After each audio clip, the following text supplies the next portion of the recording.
Hey there, this is Will, and I'm doing a video from page 380 in the book, and I'm going to be doing number 18. This will just be an example of a more complex proof of validity. So, proof of validity. Some people ask me to do this because they were very familiar with our 9 rules, but they wanted to see what it was like to really use all the rules.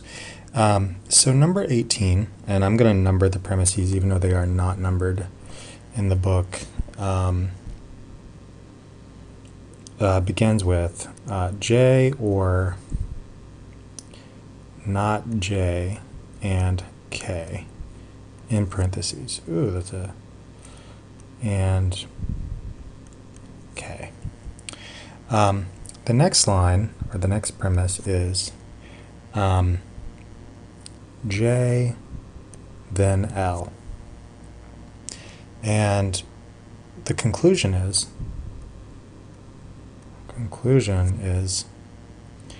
L and J, if and only if, if and only if. Man, that's such a bad if and only if. Oh, please bear with me here. Okay, if and only if J, right? Well, you know, as always, we're really asking, how do we get to this conclusion, right? From these premises, right? So how do we do that, right? These are some pretty ambiguous premises, I think, to get there, but it's actually possible, depending on how you look at it. So I'm just going to start line 3 right here. Well, actually, before I start, I just want to talk about substitution rules. Instantly, I see L and J if and only if J, right? And so what that tells me is that this is going to be my last line, right? It's going to be the last line, right? And so if I just look at the substitution rules, I know that my next to last line is going to have to look something like L. It's going to have to look something like, you know, L and J, then J, and sorry, I wrote L. Then J, and, right, if and only if, J, then L and J, right? Something like that. I mean, there are other ways to formulate it, but I know that's my next to last line. And then if I look at other substitution rules, right, so L and J, then J, and J, then L and J. Actually, if I look at other substitution rules, I realize that these are all actually equivalent to things like not L and J. You know, by implication, this will be equivalent to L and J, or J, and not J, or L and J, right? See that?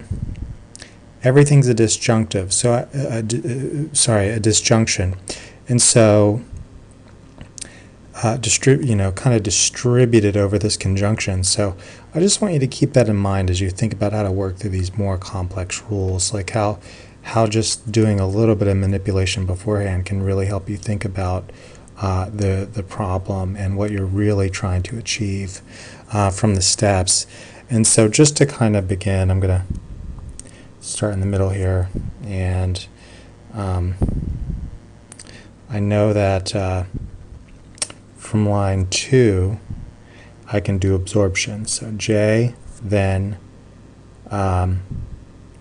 J and L, right? That's like my absorption. So 2 and absorption, right? So then I look over here and I think, hey, these aren't in the right order, of the conclusion, right? So maybe I'll just put them in the right order, like that.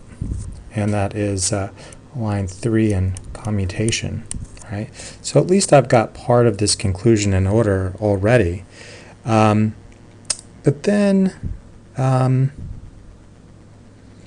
look here at line 1 and I see I'm going to need another part. So I look at line 1 and I think, well, what can I do to it? Well, if you look at the substitution rule distribution, you will see that J or not J and K distributes to J or not J and J or K, right? And that is by distribution in line 1, right? At least how I see it. I mean, you might see it a little bit different. I'm going to write this a little bit better. You might see it a little bit different, but this is, I think, a good way to proceed, at least on a more complex proof. Okay, so we have distribution, okay? Well, by simplification here, I can just pull down a line that I want, and I just so happen to want the one that's on the left-hand side, so I don't need to commute or anything like that. Let me just change color here. J or not J, right? So, man, this is getting a little bit ugly. Okay, so let's go with a little bit of light blue here. J or not J works out by simplification and line 5, right? So 5 and simp works out pretty well for us. And then, okay, so what? So what that we've got that? Well, interestingly enough, I know that I need another L, right? I know that I need that. So maybe I can add that somehow. So J or not J or not L, right? And that is going to be line 6 and addition, right? That's a pretty basic move. So then, well, what do you even do with that? Well, you might want to commute it, right? So not L or J or not J, right? And I'm going to change colors again because I just don't like the way this looks. L or J or not J. All right, and that's going to be commutation from line 7, right? And so, when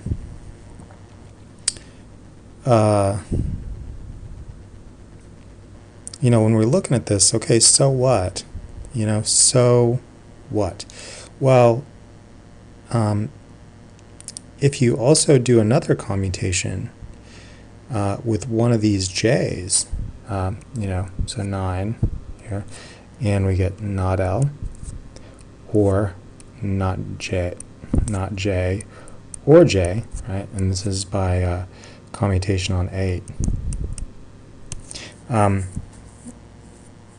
This gets interesting because by association, using the associative property or rule, if you will, L or not J or J is by 9, an association, right? So that gives us an interesting thing if we think about De Morgan's. So if we think about De Morgan's here, we get an interesting, thing to consider, and that is on this next line here. At least, let me change the pen. On this next line, we can consider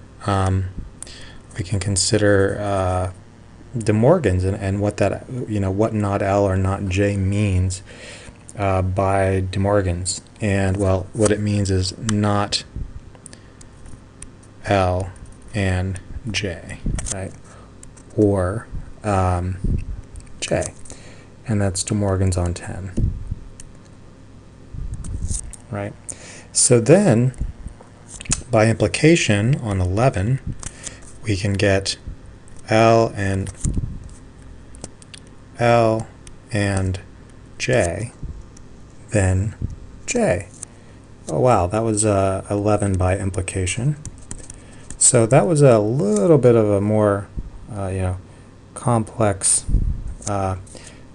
step, but we will need it.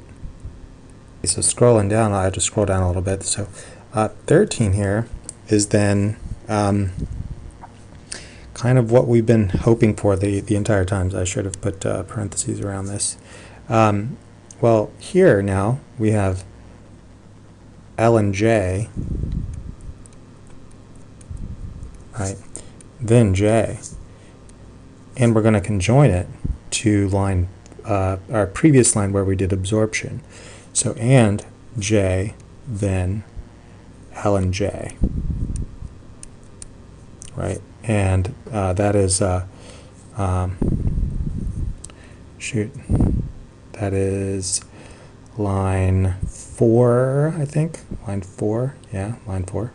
Yep. It'd be line 4 and line 12. So let me just come over here a little bit. So it'd be line 12, line 4, and conjunction, right?